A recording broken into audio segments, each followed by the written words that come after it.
Thank you for joining us for the 13 News Now year-end special, The Stories of Now. I'm Dana Smith. 13 News Now is committed to bringing you the stories that shape our community. And before we head into the new year, we wanted to revisit a few stories that have gained national attention, changed lives, and made a difference in our region and beyond. So let's take a look back at the stories of now.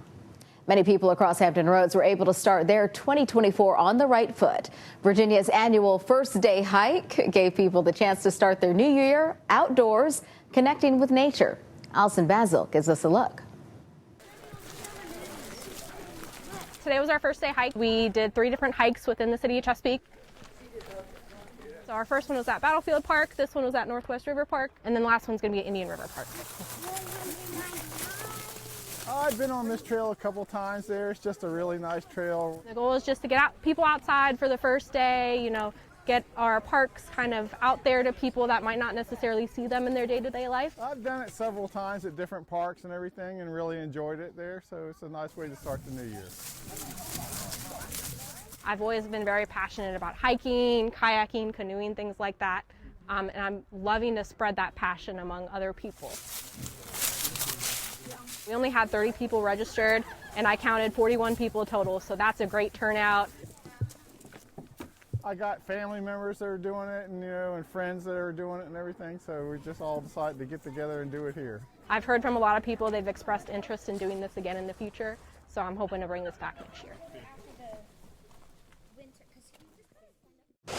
For many across Hampton roads, a day in the military is just another day. But one group of journalists was invited aboard USS Gerald R. Ford to see what it's like to be in the Navy. Join photojournalist Jason Walsh as he became a sailor for a day. This is a good program just to show both reporters and the public what the Navy does.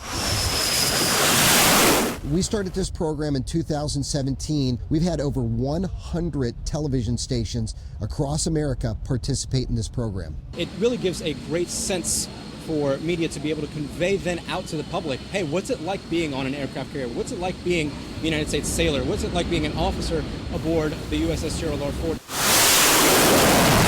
You think about the experience and the opportunity for you guys to be able to tell that story out to the folks at home and folks who might be really on the edge of considering whether or not they want to join the Navy. This is the ship's hangar bay. This is where we're going to store any aircraft that we're doing routine maintenance on, any sort of corrective action. This is a great place to get fresh air. I always come out here every morning when I wake up just to watch the sunrise and stuff. I was born in Franklin, and I didn't even think I was going to join the Navy. I joined the Navy. I was 26 years old. I had 2 kids. And, I said, why not? I should join the Navy. I wasn't doing anything else. So being on this ship, it's a great experience, and I love it. Second course 329, man. I've always seen, military service and especially the Navy as something really, really great to be able to give back to my country and to be able to serve, I thought would be an incredible experience. And I love it here. I love these guys on the ship, and it's the best experience that I've had since I've been in the Navy.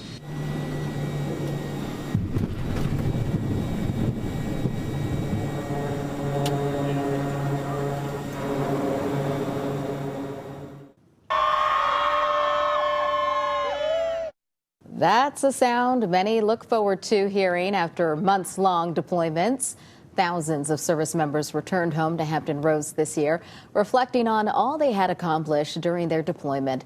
But most of all, the highlight of the homecoming is the reunion with family and friends. Emily Harrison brings us a closer look at the USS Dwight D Eisenhower strike group's homecoming after 9 months in the Middle East.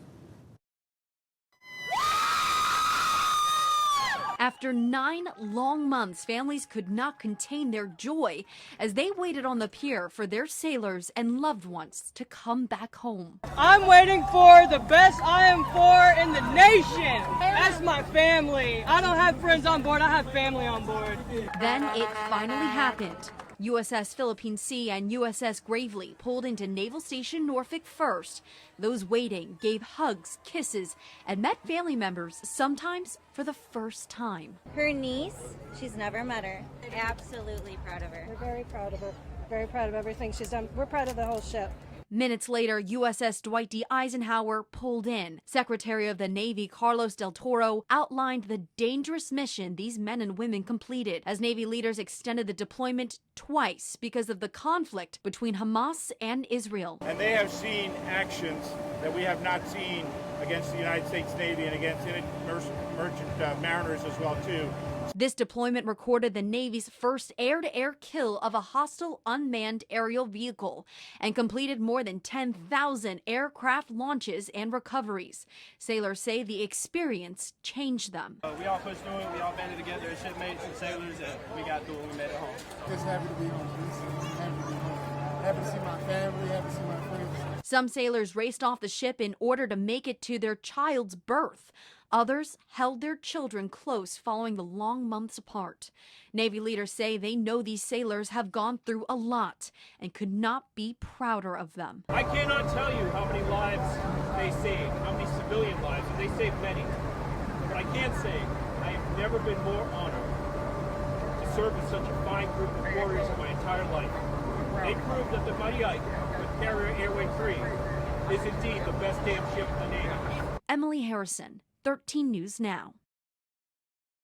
A sad reality is that not everyone who is deployed comes home safe. 2024 marked 24 years since the terrorist attack on USS Cole. The Norfolk-based guided missile destroyer was docked in Yemen on October 12 in the year 2000 when suicide bombers attacked, killing 17 sailors and injuring dozens more. It is considered one of the darkest days in U.S. Navy history. Mike Gooding spoke to the mother of one of the victims. Even though it's 24 years, you never forget. Mona Gunn's son, Sharon, was one of the Cole crew members who died on one of the darkest days in U.S. Navy history, October 12, 2000, when al-Qaeda suicide bombers launched their attack off the coast of Yemen. Now, these 24 years later, Mona is preparing to mark the dreaded anniversary once again. For the former national president of American Gold Star Mothers, the pain does not get any better, even with the passage of time. No one knows what it's like until you are told that your child that you gave birth to is gone. It's not the order of things. You're not supposed to outlive your children. Meanwhile, after umpteen legal delays, the al-Qaeda operative charged with masterminding the crime, Abd al-Rahim al-Nashiri, has remained locked up at the U.S. detention facility in Guantanamo Bay, Cuba, somehow still awaiting a death penalty trial. And people use the word closure, and I don't use that word closure, because if they find him guilty, it would bring that part of the story to an end, to me. There's never closure because we always have memories of our children. Mike Gooding, 13 News Now. A Gloucester County man encourages veterans to open up and share the load of what's on their mind. He's on a mission to remind veterans they're not alone on their mental health journey. Alex Littlehouse has more. When he opens the throttle to the Mob Jack Bay. We were out crabbing yesterday. This is the calmest day we've had in quite a while. Daniel Knott is on his way to a place where he can find peace. And I don't know what it is. It's something about the water. It's about being close to nature, being close to the world, whatever it is. But there's something about being out there on the water that definitely gets people to open up. Whether it's casting lines or pulling up crab pots. There is something about the repetition of commercial fishing that helps him let go of life's burdens. Story was, after I retired, I thought I was doing okay, and it took a couple years to really realize that I was not okay. I didn't want to be around anybody. Adjusting to civilian life hit Daniel hard after a 22-year-long career in the Army. That I just noticed that I just wasn't enjoying what was going on, and I was just really lost in this world, and it's in a very, very, very dark place, and I didn't want to admit that to anybody. I didn't want my family to know it. I pulled myself back from my friends, my relatives, everybody, because I was in such a dark place, I didn't want to show them that pain and suffering, and I didn't want to put that burden on them, which is exactly the opposite of what you should do. Daniel's retirement from the structure of active duty left him without direction, like a boat without a motor. A lot of times guys retire from the military and they're so used to having such a intense sense of purpose with their life and their daily activities. And when you retire and you step away from that. You lose You lose your brotherhood and sisterhood that's around you. You lose all of that. But he never lost joy while out on the water. 2 summers ago, when Daniel would leave his dock, Nothing. he started bringing along other veterans. Some battling through the mental health struggles like PTSD. All of a sudden the person opens up and shares their story. And it's a story they probably haven't told anybody. They haven't told their therapist if they have one. They haven't told their family. They haven't told some of their friends that it's bugging them. And all of a sudden they'll share a story or something that has been just eating them alive for years that they've held inside. On the water, they sit and talk.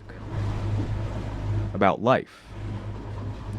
About what they're grappling with. And most importantly, talk about not being alone. So veterans will open up to other veterans about things a lot quicker than they will to anybody else. Because one, you don't want to burden that person with those thoughts. But the other thing is you have that shared connection. And it opens doors that I think a therapist or sitting around a table can't. According to the latest data from the Department of Veterans Affairs, veteran suicides increased by 114 deaths as recently as 2021.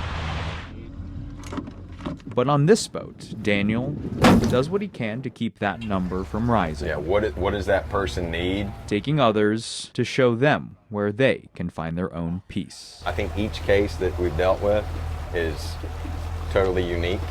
In Gloucester, Alex Littlehales for 13 News Now.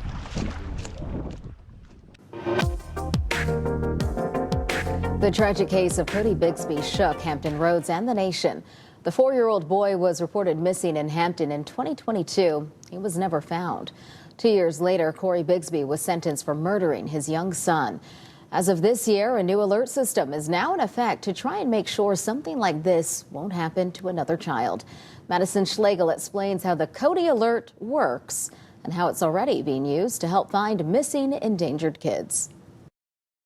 It stands for Critical Operation for a Disappeared Child Initiative, or CODI for short. It's named after Cody Bixby. He was a 4-year-old who went missing in Hampton back in 2022. Police never put out an Amber Alert for him because they didn't think that Cody was kidnapped or taken, so it led the state to come up with a new name for when children under the age of 18 go missing under suspicious circumstances. And although Cody was never found, a Cody Alert issued for 12-year-old Tiffany Jackson may have helped to bring her back home. It's just thanks to the efforts of the officers and the detectives searching the area for her, she is found just a few blocks away from her home, safe and sound.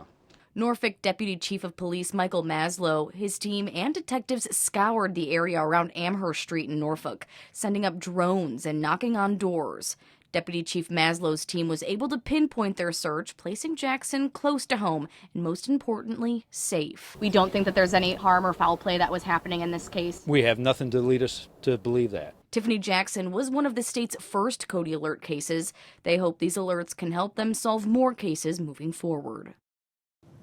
Since the Cody Alert has been signed into law, Virginia State Police have been able to safely locate numerous missing kids across the Commonwealth, including at least 4 in Hampton roads. One night in November, the North Carolina town of Rodanthe saw its 6th house of 2024 collapse into the ocean. This house marking the 11th to be claimed by the ocean since 2020. Alex Littlehales traveled to the site where the house once stood and has the details. On the other side of this sand dune, protecting roughly a dozen homes here on this Rodanthe street, lays the debris from another house collapse here in Rodanthe. You can see that the house, the walls, the foundation of this property here at the end of Surfside Drive completely collapsed on the sands of the Cape Hatteras National Seashore. All of the debris you see here marks the 6th house to collapse in Rodanthe this year alone. Splintered wood, broken glass. A door that sits on oceanfront sand. It's kind of almost expected. This area is not stable. Nothing is where it's supposed to be. Every time you come by, you see the beach has changed, and this is just part of the change. What is left of this home on Surfside Drive is every bit a part of the changing sands of the Cape Hatteras National Seashore. Overnight, this home became the 6th to fall this year after a night of rough surf. You could feel the house moving on the, I thought the water was underneath us too. This latest house to fall at Rodanthe marks another chapter in the ongoing dilemma for Outer Banks property owners. The choice between paying hundreds of thousands of dollars to move the homes themselves or let insurance reimburse the cost of their destroyed property. Mike Siebert, a tourist from Minnesota, has no stake in the game, but is well aware of the tough decision. My question has always been why the insurance companies don't cover it before they fall down and make a bigger mess. This collapse won't stop Mike from coming back, but he is aware his time could be limited. I hope it's here in 20 years when I want to retire, but I don't count on it. On the Outer Banks, Alex Sybil-Hales for 13 News Now. Buildings and livelihoods were swept away by catastrophic floods caused by Hurricane Helene. That storm creating lasting damage in western North Carolina that requires months and possibly years to rebuild. Shortly after Helene hit, the country rallied together to help those in the region get back on their feet. Residents in Currituck County and the nonprofit Operation Airdrop came together to collect some much-needed supplies. Photojournalist Jason Walsh has a look. All of us have friends and families that live out there. We saw the pictures on Facebook and stuff the next morning after the storm had kind of passed through, and we're like really kind of blown away, shocked at how this happened. The coast, you're used to seeing this stuff, but not in the mountains, not flooded like that. A friend of ours reached out to us. He was working with Outer Banks Aviation in partnership with Operation Airdrop about getting some supplies out to the western North Carolina. Okay. These guys are going to be able to get places to where not everybody can. And he put together a flyer and asked if we would be willing to share it. And he said, sure, we'll share it. When we first started this out, we had this one little plastic bin, and we were hoping to be able to fill that. It certainly has done great. We have the luxury of having space to be able to hold supplies, and we have the luxury of having people following us on social media that'll spread the word. Our sheriff reached out to us knowing that we were, might run out of room in this little building, and has offered to have a secondary collection site there. Pasadena County Sheriff's Office is here to assist with collecting items. People are coming throughout the day today dropping off supplies. We all, like I said, we all have friends and family out that area. The messages we're getting, the stuff we're seeing online is, hey, I have family there. This is great you're doing this. They are in dire need. Please, do all you can. I mean, it's amazing. For people to go out and spend, their money and just donate it to people in need, it seems selfless and just inspiring.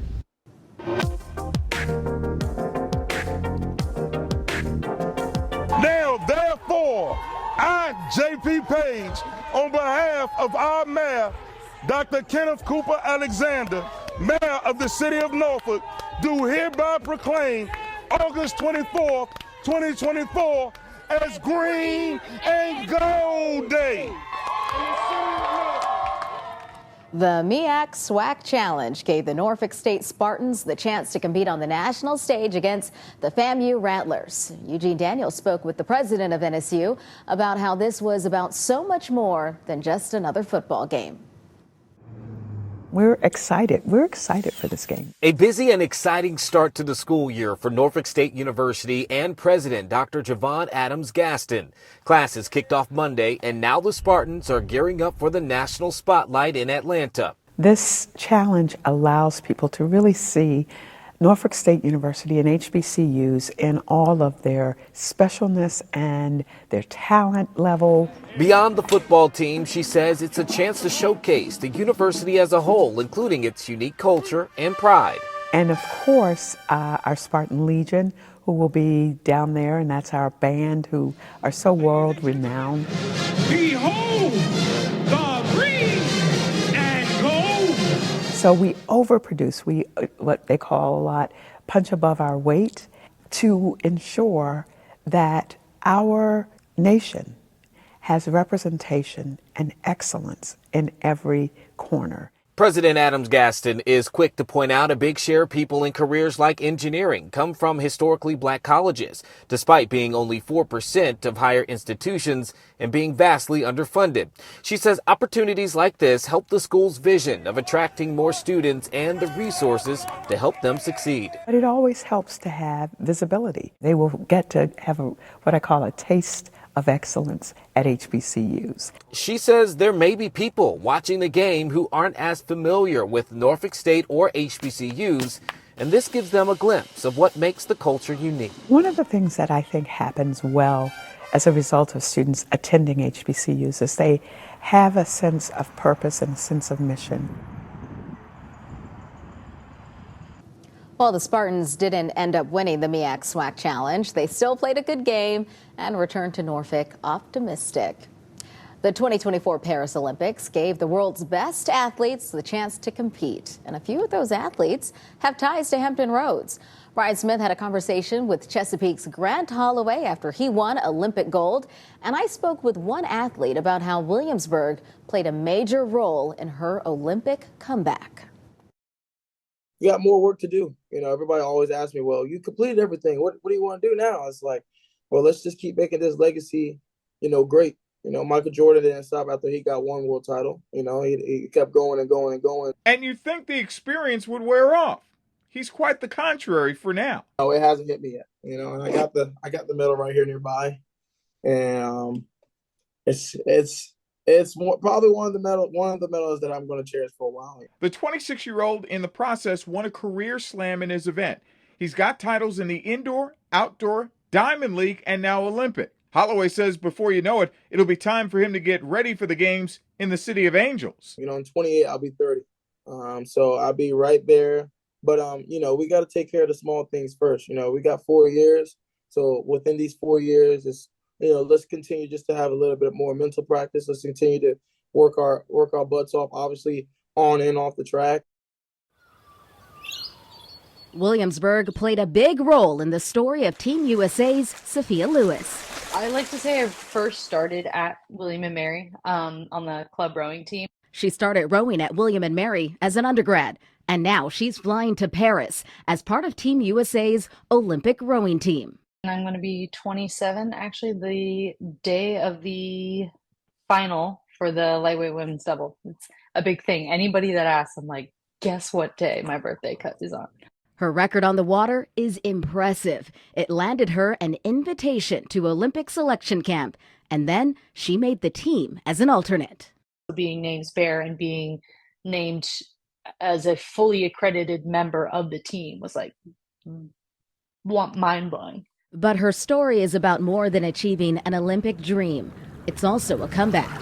In the fall of 2022, Lewis trained in Princeton, New Jersey, as part of the national team. She was gearing up to head to the World Championship, but on September 3rd of that year, her rowing career came to a halt.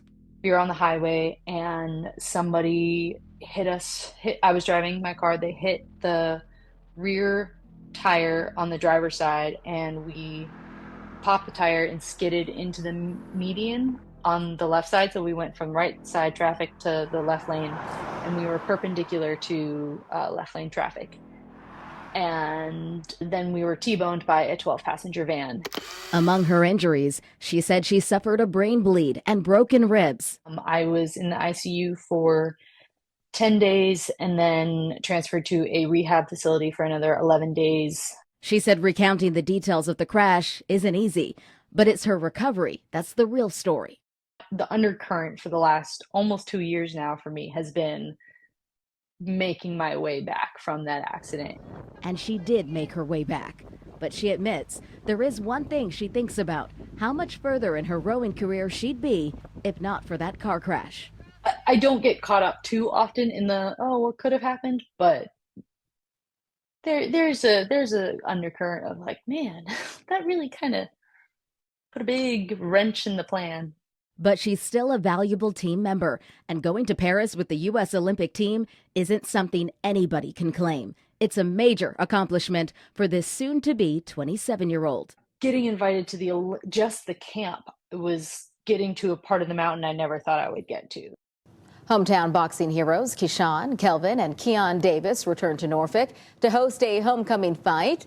But before the fight, Keyshawn Davis returned to his alma mater, Jay Cox Elementary School, to share his journey from Norfolk to the Olympics. Photojournalist Roger Wynn gives us an inside look.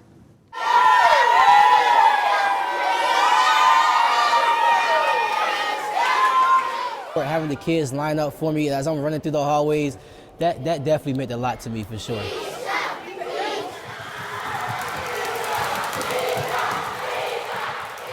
I'm all about the kids first, and then I'm all about like being an inspiration, just period, for anybody.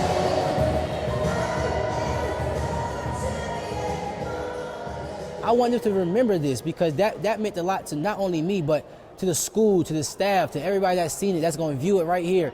I want them to take anything they can away from this today and just remember it for the rest of their life.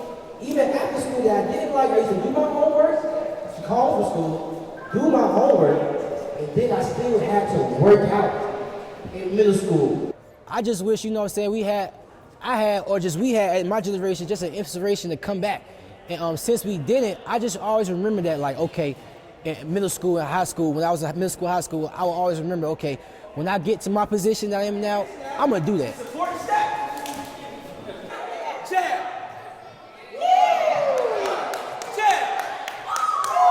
And homecoming, this is major. Bringing a homecoming back to the town. Pre-sale sold out. We sold over 10,000 tickets. The venue only hold 11,000, so I just can't wait to Friday night.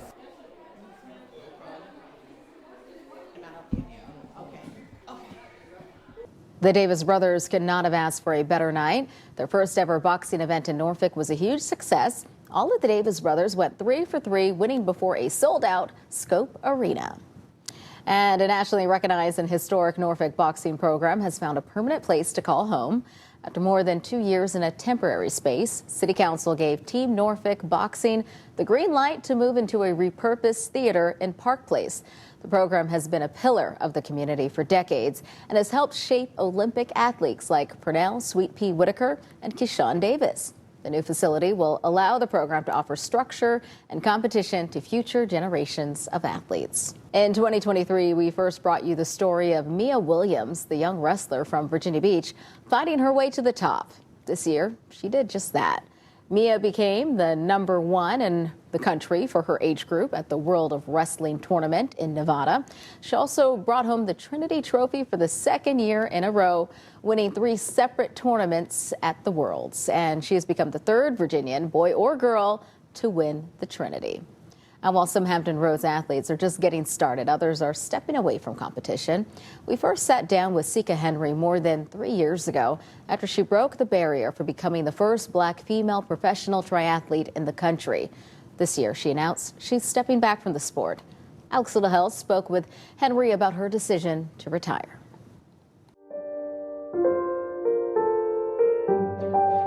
When you've already reached the mountaintop, where else is there left to climb?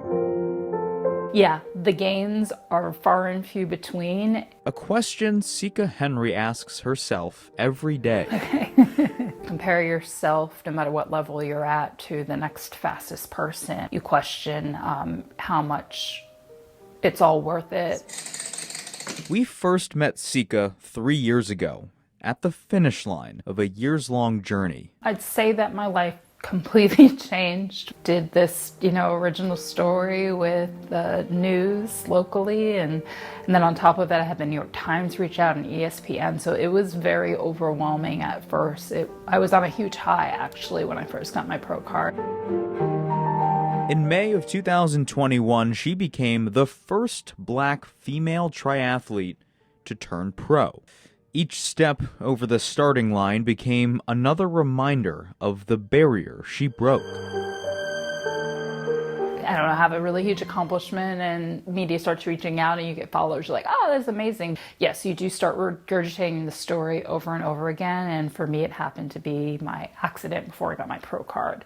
So having to relive the accident over and over again, which was one of the most difficult periods of my life. But soon after Cicas stood atop the sports world, she soon found herself once again looking up.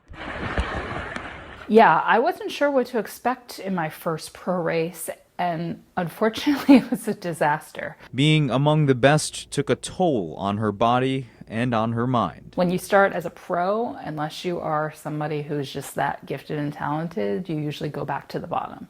So I was getting my butt kicked in pro races, honestly. And that was hard. That was really hard. This summer, Cicas retired from professional competition just 3 years after turning pro. My whole thing was I wanted to turn pro and I wanted to see a black woman for the first time on a pro starting line. And that was really my only dream and goal. I did find a feeling of like directionless. Like I wasn't sure what I wanted more out of the sport. But this is not necessarily a story about quitting. For Cicas, it's a reminder about making time for what makes you happy and not letting life's expectations stand in the way of it. What mattered most was breaking that barrier. Cicas feels she's left the sport better than when she entered it. Getting more people of color in the sport and seeing more than just one black woman on the pro start line. In Newport News, Alex Littlehales for 13 News Now.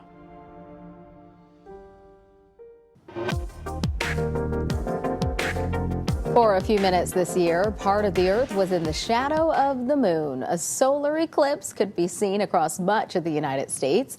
And while we weren't in the path of totality, the partial shadow was still a sight to see. Angelique Arentalk attended an eclipse watch party at the Virginia Living Museum. Oh yeah, I see it. Families from all over lined the grass at Virginia Living Museum in Newport News. It looks like a Pac-Man in my game. Look like a Pac-Man in my game. It's like so amazing. I see the sun and a black dot.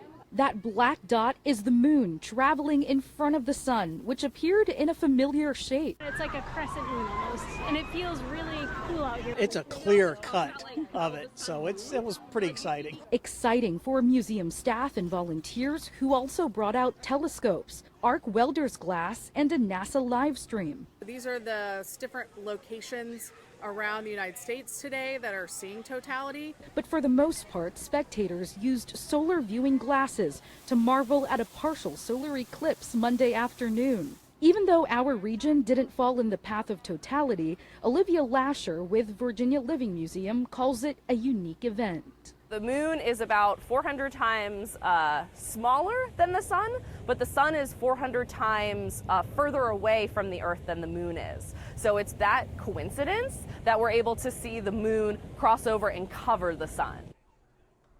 Did you get the chance to see this? The Northern Lights are a rare sight this far south, but some parts of Hampton Roads were able to see them from the beach or even the backyard. And if you didn't catch them this year, you still have another chance. Philip Townsend explains. People all over our viewing area treated to a dazzling show Thursday night, the Aurora Borealis, lighting up the night sky for 3 hours of magic. The Northern Lights are created when energized particles from the sun slam into the Earth's atmosphere. The redirection of those particles creates the colorful ribbons we all saw in the sky Thursday. The phenomenon usually observed in northern territories like Norway, Iceland, and Sweden. But they've put on a show all over the U.S. this year. Back in May, the strongest solar storm in 21 years was visible across most of the country. But why? Forecasters explain that the Northern Lights have been intense lately because of where the sun is in its 11-year solar cycle. We're at what's called a solar maximum, and with it, an unexpected boost in magnetic activity that's localizing these space storms. While they're magnificent to look at, the Northern Lights can cause issues, like disrupting radio and power signals. In fact, some are worried about how this most recent display would affect the response to Hurricane Milton. Now, if you missed the show Thursday night, don't worry. Forecasters say things should stay active through 2025 and the start of 2026, so there should be plenty of opportunity to enjoy the magic. You may have heard that loud, distinct buzzing this summer, noticed more holes in the ground, or came across empty exoskeleton shells. We're talking about cicadas. This summer, 2 different broods emerged from the ground. One emerges once every 13 years, while the other emerges once every 17 years. The last time these 2 broods coincided was 1803, and the next time they emerge together won't be until 2245. And while we only saw and heard one brood in Hampton Roads, their seasonal comeback swept parts of the country. And though they were a bit of an annoyance, cicadas are harmless to pets and people.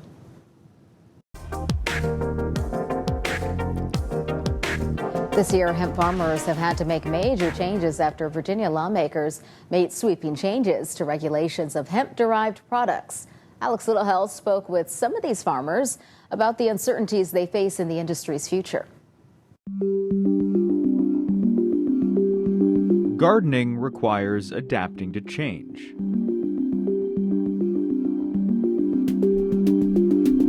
Which is a fitting way to describe the last year for farmers like Mark Tavares. We would be more of like the craft and the small person. Mark is a hemp farmer on the outskirts of Richmond who actually supports the state's new hemp regulations, even though the tighter restrictions make it harder for his small business. We had the Delta 8 loophole last year. There was a right way to do it. A lot of people did not do it the right way. You know, they changed the packaging, they changed the, laws on what shapes you could make in gummies. Partly because the hemp-derived products getting people sick gave local growers a bad rep. There might be 100 amazing people that do everything by the book, right? There's always going to be a few people that are trying to skirt the laws and find the gray areas.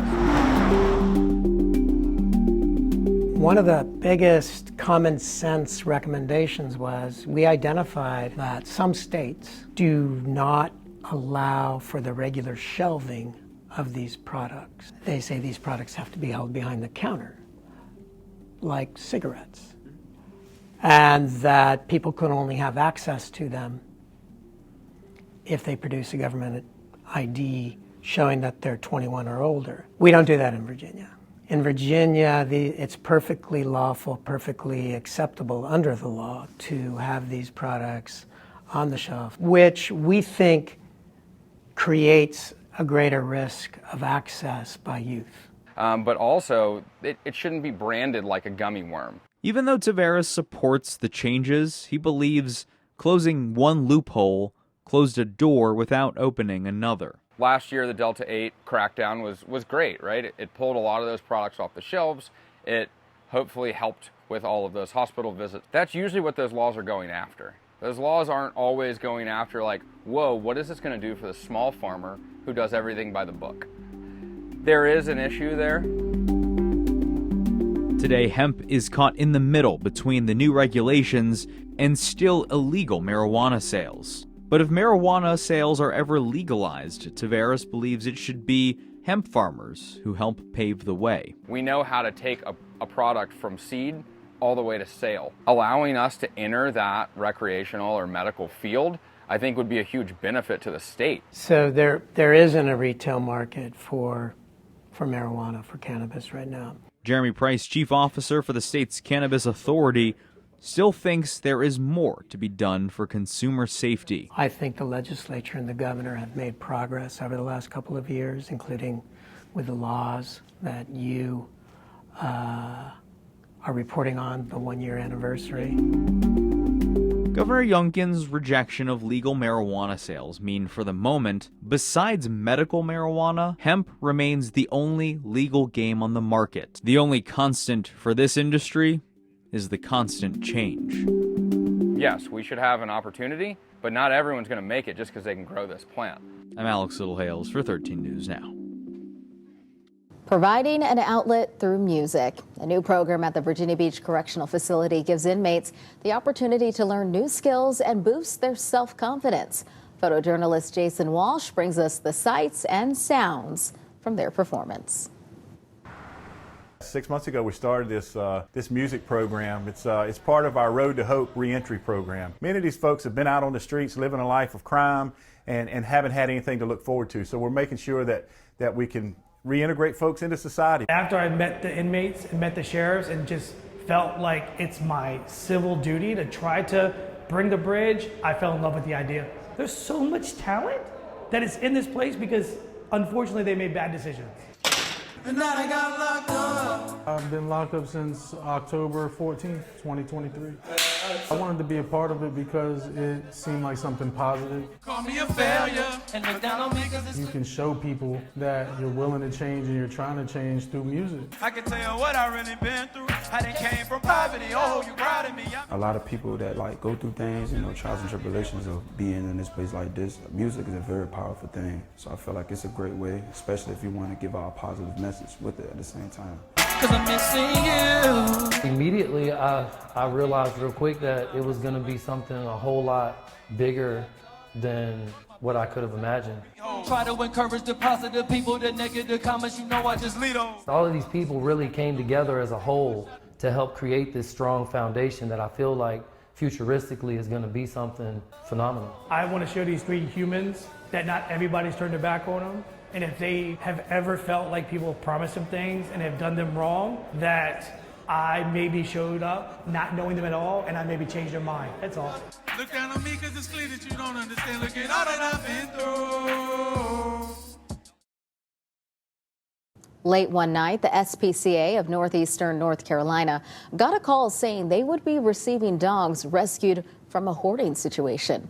They had no idea they would be taking in 73 dogs, but the Elizabeth City community was able to come together to help the pups during their time of need. Photojournalist Jason Walsh has the story. We're here at the Northeastern North Carolina SPCA. Tuesday night of this week, we were alerted that we were going to be receiving 72 dogs. We were completely overwhelmed, and the dogs came in from a hoarding situation. We had to wash them, we had to dry them, we had to find shelter for them, we fed them. We have fantastic volunteers that come in on a regular basis, but we also have volunteers that come in when there's an emergency. The community has really stepped up. They're working with us, they're coming in night and day, helping to walk and bathe and feed these dogs, helping to socialize them. They've been working day and night. We are looking for rescues to come out and give a hand, even if it's just a temporary situation. If they could just take even, 4 or 5 dogs, it will help them socialize better. We need more food. We need people to come out and help us bathe and help us walk the dogs. They don't even know how to walk on a leash yet. They are lovely and they are sweet and they are docile. They will make great pets and loving dogs for someone. We are really sad for them, but I personally am happy for them because we've gotten them out of such a horrible life. And I'm hoping that with our great staff, our volunteers, the rescues that come out, and then ultimately the people who adopt them, they'll live a better life.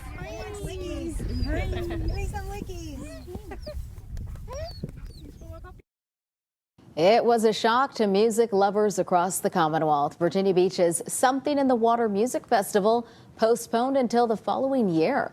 Pharrell making the announcement shortly after tickets went on sale.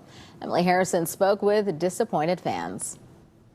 Overwhelming excitement turned into disappointment as Pharrell Williams announced Something in the Water is off, at least for now. Hundreds of fans showed up hours before they knew, some waiting since the wee hours of the morning. We were here about 6:45. 2 in the morning. Yep, 2 in the morning. There were people running to get up there. I'm like, what are y'all running for? We're early. Some brought chairs, their dogs, and friends as they waited. Pharrell Williams says those who purchased tickets will be fully refunded as the tickets cost hundreds of dollars. Oh Lord, we done spent like $900 each. She bought 2, I bought 2 for me and my husband. And then my best friend, she was with us as well. She bought VIP as well for $900. So we spent a lot between the 4 of us. Only 30 minutes before the locals only sale ended did fans learn the news. Williams took to social media saying he postponed it because, quote, it just isn't ready yet. Now it's delayed until April 2025 to the mixed reactions of fans who stood in line waiting for their chance to buy tickets. I won't lie, I was frustrated because it literally happened as soon as I clicked pay and then the money left my account. It's a mixed review, mixed feeling, but for me, I want it to be an epic celebration coming back to Virginia Beach. I want it to be done with the excellence that I expect from Pharrell, so I am not upset. Emily Harrison, 13 News Now. But a silver lining for festival goers, a contract has been made with Virginia Beach City Council outlining when and where Something in the Water will take place in 2025, as well as who will be performing. Fans can expect the festival to return in April. While many look forward to March Madness brackets, Hampton Roads residents got excited for another competition heating up in the South. The magazine Garden and Gun launched a biscuit bracket to search for the best biscuit in the South, and Norfolk's own Handsome Biscuit was in the running. Alex Littlehales has this story.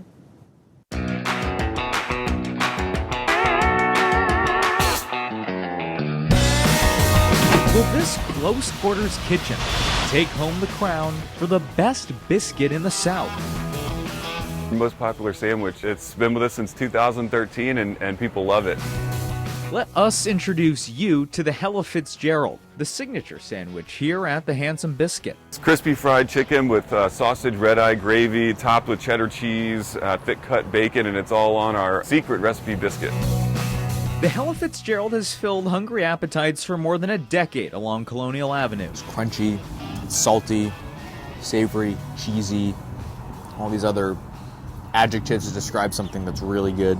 March is a month known for underdog stories and Cinderella runs. I do know that she's a star. Now Handsome Biscuit owner John Porter hopes their signature sandwich can make a Cinderella run of its own.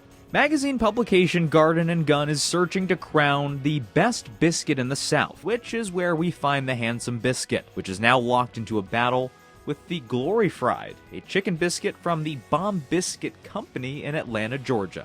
Whoever tallies the most votes moves on to the next round of the competition. Now, I may be a little biased here, but if you're asking for my take... Okay, sure, my vote may be swayed by the fact I'm a Norfolk resident. But it also helps when the sandwich... This should win. ...is really good. For sure. In Norfolk, Alex Littlehales for 13 News Now. Handsome Biscuit made it to the Final Four, but did not make the cut when up against West Virginia-based Tudor's Biscuit World. But you can still try the Hella Fitzgerald and judge for yourself if it earned its place in the bracket. During one of the busiest shopping weekends of the year, many turned to support local sellers during Small Business Saturday. And plenty of entrepreneurs across Hampton Roads took part. Shane Fordham stopped by one market in Norfolk and shares how their market highlights women-owned small businesses.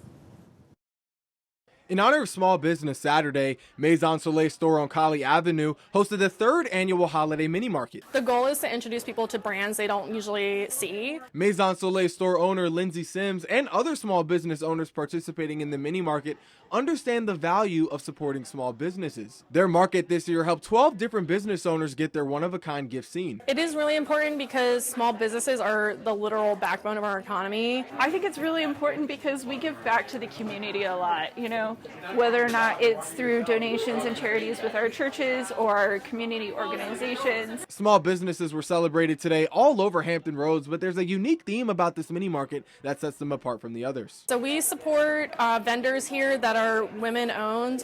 We support these businesses because a lot of them are new, and we make sure we provide a space for them to have that market and that exposure to our customers, as well as Colley Avenue, which is a very happening place. That's very hard for women in general to be able to get out into the business world and not be a part of a corporation and get out on your own. The holiday mini market takes place every year on Friday and Saturday after Thanksgiving here at Maison Soleil's, providing small business owners with exposure for their products and the opportunity to attract more customers. It's really nice and encouraging because they give you that safe space to be able to stand up next to your table, to be able to express yourself in ways that you wouldn't be able to before.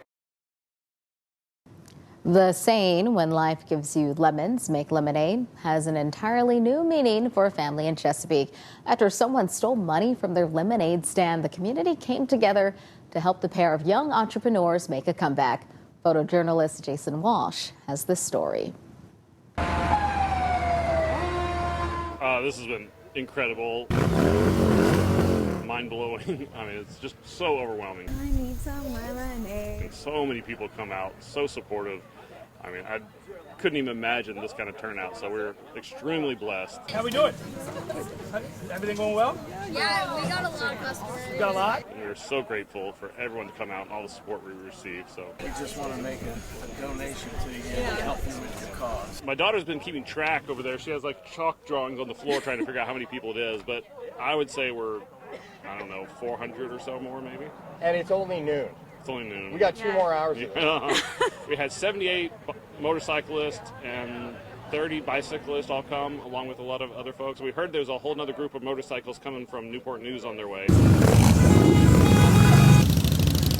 We're excited to see them, along with police and fire, and most of the city council, I think, has been out, so it's just a huge turnout. We hear you have some lemonade for sale. We just want to say thank you to the community for supporting us and supporting our kids. So I gotta ask, what do you guys think about all this? It's really cool.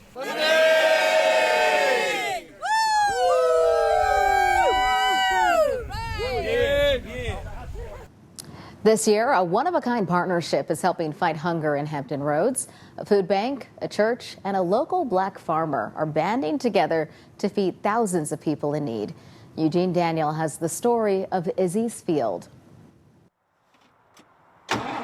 Every morning, bright and early, Elisha Barnes gets up to do what he loves. I get to play in the dirt. A lot of people call it work, but I'm not working. Based in Southampton County, Barnes is a fourth-generation peanut farmer who likes to do things the old-fashioned way. Everybody still has to eat. But not everyone has access to healthy food, especially fresh produce. It's something Chris Tan works hard to solve as president and CEO of the Food Bank of Southeastern Virginia and the Eastern Shore. And he came up with a plan to tackle food insecurity and asked Barnes for help. The food bank knows a lot about distributing food. We don't know a lot about growing food. The idea is simple. The food bank provides the land and supplies, and Barnes grows the food. He keeps half and donates the rest to the food bank, which then goes out to feed people in need. Tan says he wanted to support a black farmer, a group that's dwindled across the country over the last century. It's really about taking the needs of an African-American farmer, helping him keep his business going, but also allowing his skills to benefit those in the community. It's hard to farm without land. A local church heard what they were trying to do and offered this 20-acre field for Barnes to get to work. Off Southampton Parkway, this land, now called Izzys Field, is the site of this one-of-a-kind pilot program. We knew that there was a purpose for this land. We just weren't sure what it was. The members of nearby New Life Church Global have owned the property for years. Eric Majette and Faith Bridges, both pastors at the church, say they've been waiting for an opportunity like this. It's about reaching the community. It's about making a difference. Be able to harvest land, be able to have control of it, be able to give this to the community and to the region. Last summer, in its first year, Izzys Field produced more than 38,000 pounds of sweet corn for the food bank. Volunteers helped distribute fresh food to nearly 200 agencies across Hampton Roads. And there are those that may not appreciate it because it seems like it's a throwback to a time when things were not quite as pleasant. In a way, it's a modern twist to an old practice often criticized for its abuse. Sharecropping became more popular after the Civil War. It allowed farmers to work on land they did not own in exchange for a share of the crop. But black sharecroppers, like Barnes' father, were often mistreated. Today, Barnes owns multiple farms, including where his father once worked. And he says this partnership is a sign of a new day. It heals a lot of wounds that have existed for so long. This year, Barnes and the food bank plan to plant even more crops, including watermelon and cantaloupe. It's more work, but it's also more food on people's plates. It's those kinds of things that just keeps waking me up with a new joy to do this every single day.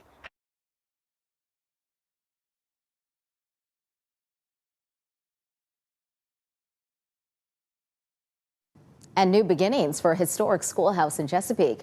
For months, the Cornland School, a historic African-American school sitting beside the Great Dismal Swamp, was under renovation.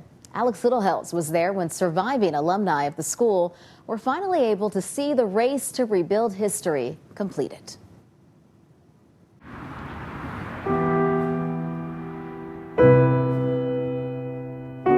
These four walls once stood in the shadow of segregation.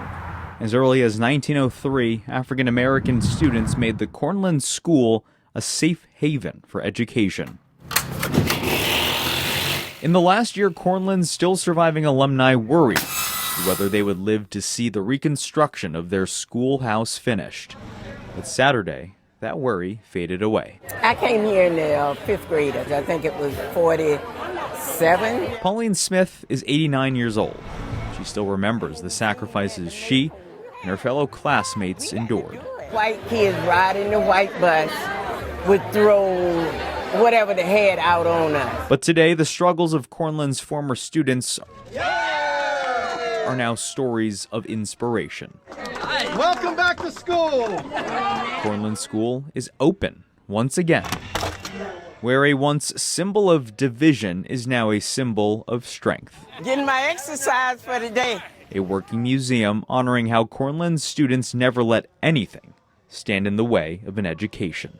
Overjoyed just to be here. To say I'm overwhelmed. The end of a journey they weren't sure they would ever get to see. Well, I didn't think I would live to see them finish it. I didn't think I would live to see them finish it, but thank God they finished it. And I'm thankful. In Chesapeake, Alex Littlehales for 13 News Now.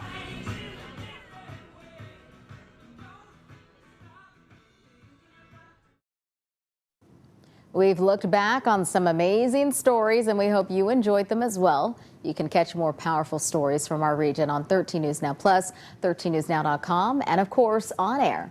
Thanks again for joining us and allowing us to tell the stories of now this year and every year.